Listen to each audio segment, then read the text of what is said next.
All right, today we're going to dive into a pretty powerful theory from back in 1971 that tries to answer a question that, honestly, still keeps us up at night. It's a theory about imperialism, but not the kind you're thinking of with armies and flags. Nope, this is about a hidden system, a kind of machine that operates right out in the open. I mean, you've seen it, right? For decades, there's been this persistent, stubborn gap between the world's richest countries and its poorest. We talk about foreign aid, about trade deals, but that fundamental inequality, it just seems to stick around. It's a huge global puzzle. So what if the problem isn't about bad policies, or who has more resources? What if the problem is built right into the structure of the whole global system? So back in 1971, a sociologist and peace researcher named Johan Galtung decided to take a serious crack at this puzzle. He suggested that we're not just looking at a bunch of separate countries where some are winning and others are losing. Instead, he said, we need to see it as one single interconnected system. And here's Galtung's big idea. Imperialism is a structural relationship. It's less about a simple act of one country dominating another, and way more like a sophisticated machine that's been designed, maybe unintentionally, to keep that gap in place. So let's pop the hood and see how this machine supposedly works. Okay, first things first. To really get this theory, we have to understand how Galtung even frames the problem. He starts by totally redefining a key term you think you know: conflict of interest. Now, this is absolutely crucial. When you hear conflict of interest, you probably think of arguments or disagreements. But for Galtung, that's not it at all. A conflict of interest is a measurable outcome. If two nations interact, and the result is that the difference in their quality of life just gets wider and wider, then bingo, that is a conflict of interest. He calls it a disharmony. And if the gap shrinks, that's harmony. It's a really simple but powerful starting point. So with that definition in our back pocket, we can now look at the core architecture of the theory. Galtung argues that modern imperialism isn't about planting flags. It's a system that splits up the world and then reconnects certain pieces of it in a very specific and very clever way. He starts off with a pretty simple division of the world into two main types of nations. You've got the center nations, the wealthy, powerful, industrialized countries, and then you have the periphery nations, the less developed countries that often end up supplying the raw materials for the center. But this is just the first layer of the cake.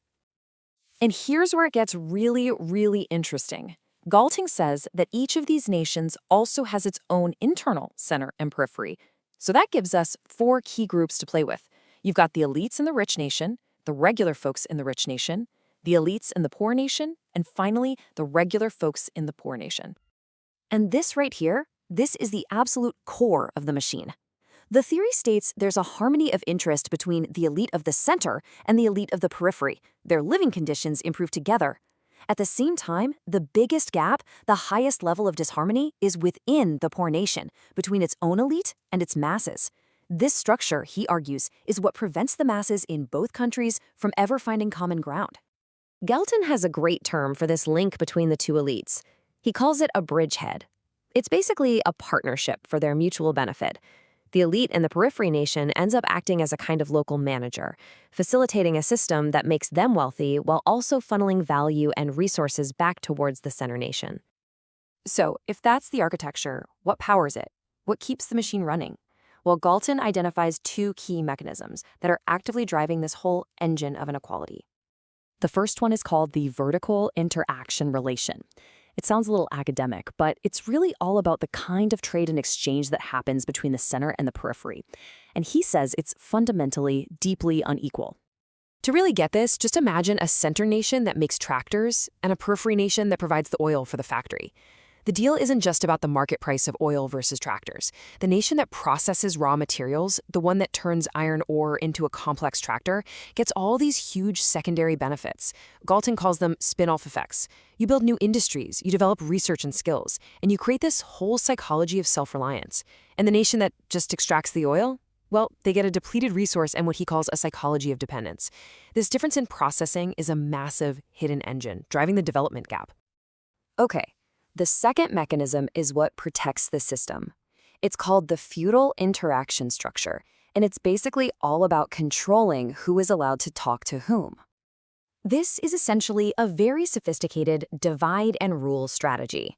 All the important stuff, trade, communication, diplomacy, it all runs from the periphery up to the center, like spokes on a wheel. But the direct links between the periphery nations, the rim of the wheel, those are discouraged or they're just not there. This keeps them isolated, dependent on the center, and prevents them from ever building up collective bargaining power. Now, what's really fascinating about the structural model is that Galtung says it's not just about economics. He actually identifies 5 completely different areas where this exact same pattern of dominance plays out. We've already covered the economic one, but think about it politically. The center makes the big decisions, the periphery provides obedience. Militarily, the center provides the fancy weapons, the periphery provides the soldiers.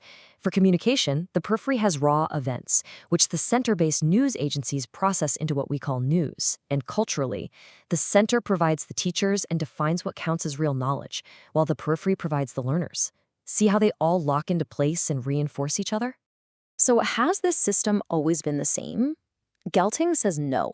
The underlying structure might stay the same, but the method of control, well, that evolves over time. He lays out 3 phases. In the past, you had classic colonialism, direct physical occupation. But he argues that today we're in a phase of neocolonialism, where control is way more subtle. It's managed through international organizations, corporations, alliances, even NGOs, where the elites of the center and periphery can meet and coordinate.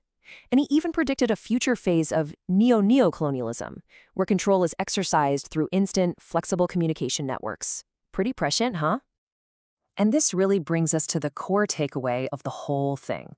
According to Galtung's theory, if you want to close that global wealth gap, just sending aid or tweaking trade prices, it's not going to work. Those are just treating the symptoms. To create real, lasting change, you have to fundamentally alter the structure of interaction itself. You have to break up those feudal networks and build new, horizontal, equal partnerships. So that leaves us with a final big question. Galtung wrote this over 50 years ago. In our world today, with global supply chains, the internet, and corporations more powerful than many countries, does this model of centers, peripheries, and hidden structures still help us understand the inequality we see all around us? That's definitely something to think about.